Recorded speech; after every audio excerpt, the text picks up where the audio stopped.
Hey guys, it's Miss Katie. I'm here to talk to you today about the wind. Are you ready for some fun making activities for up in the air? Let's do a little devotional first. I want to read a little bit from this book by Louis Giglio. It's a really cool devotional called Indescribable, 100 devotions about God and science.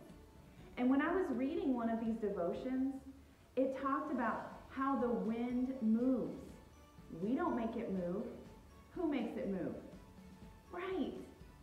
God is in control of the wind.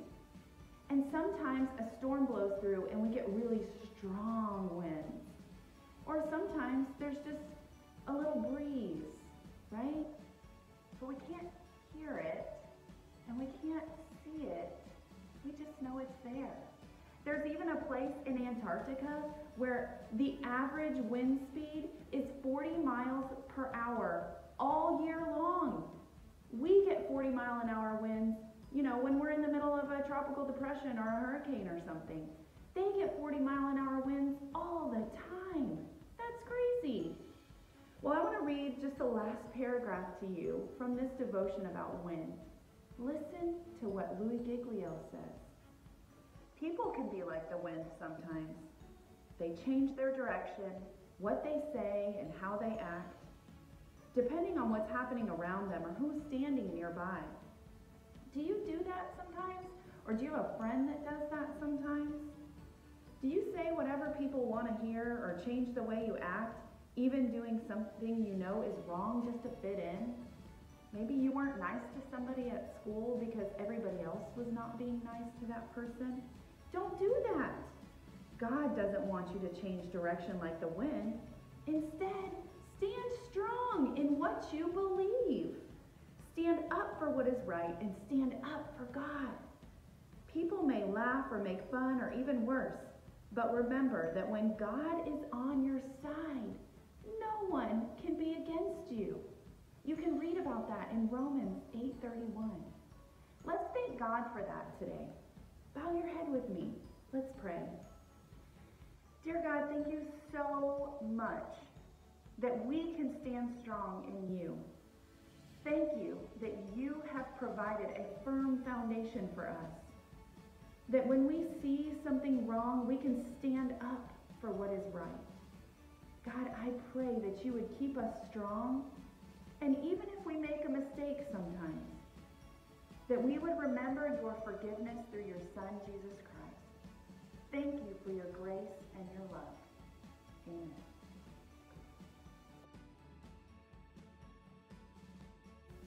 Let's look at the contents of your bag and make sure you have everything you need to make our activities today. I have 2 different kinds of string, a few balloons, cups with pom-poms, a few pieces of colored paper, a straw, a hovercraft kit, and a bouncy ball kit. We're going to use all of these things to make some super cool activities today.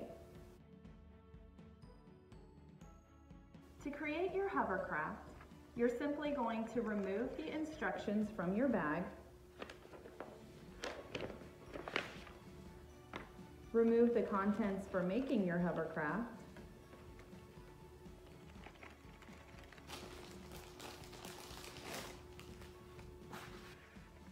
and then you're going to follow the instructions. When you have finished following the instructions, your hovercraft should look something like this. Your balloon should be attached to the plastic tube, which is then attached with your ticky-tack to the CD. Inflate your hovercraft as many times as you want and have fun watching it float above the ground.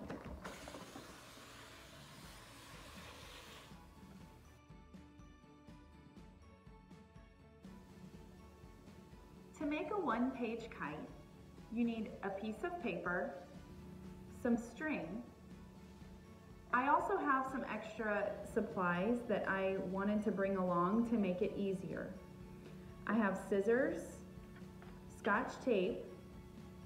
I'm using a stapler, but I'm going to show you some different ways that you can attach things to the kite in case you don't have a stapler. And I'm also using a hole punch, but again, I'm going to give you an alternative if you don't have a hole punch at home. So the first step is that we are going to fold the kite. You need to fold the kite hamburger fold. If you don't know what that means, you're going to hold it landscape and you're going to fold it in half. This is hamburger fold.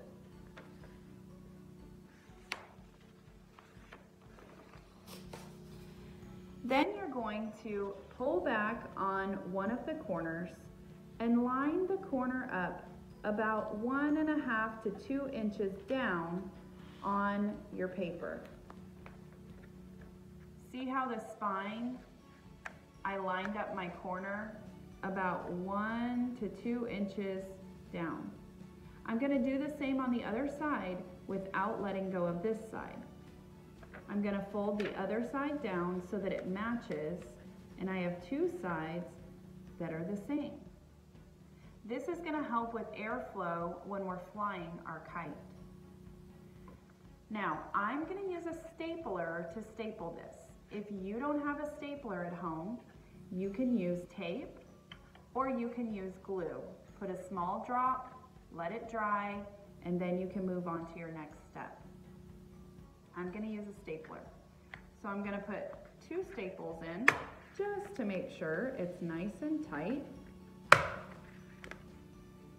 And then it's time to attach my string. In order to attach my string, I'm going to put a hole just before the staples and just after the staples. So that my paper doesn't rip, I'm going to first reinforce it with tape. So I'll take a little piece of tape for the front and a little piece of tape for the back, and I will attach it just before and just after the staples.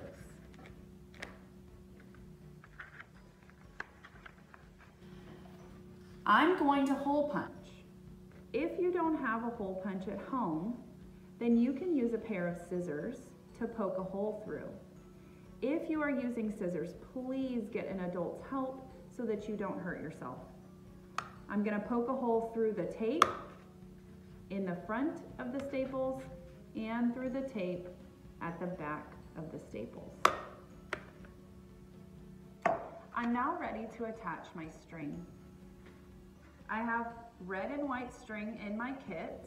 You should also have the same red and white string in your kit. I'm going to attach my string through the front hole, through the back hole, and then I'm going to tie it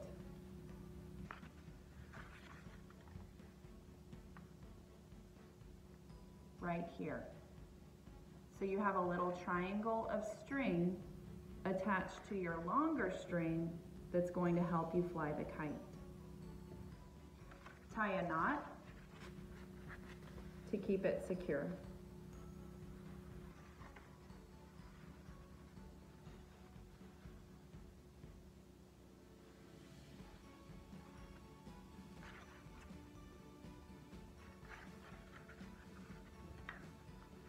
Now my kite is ready to fly.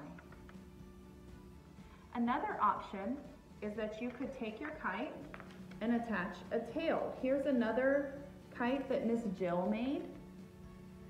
See how she tied the strings up here, and then she attached a tail at the back.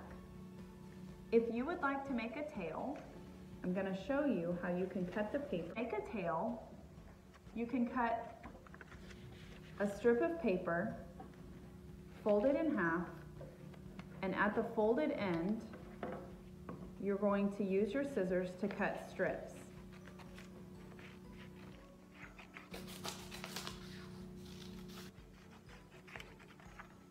Once you've cut your strips, you're going to open your paper And every other line, you're going to rip every other side. So watch carefully. I'm going to rip on this end. Now I'm going to rip on this end. It's going to make a long string of paper. So I'm going to rip at the bottom, and now I'm going to rip at the top, every other, until I have a tail to attach to my kite. You can use tape, or if you have a stapler, you can staple it to the back.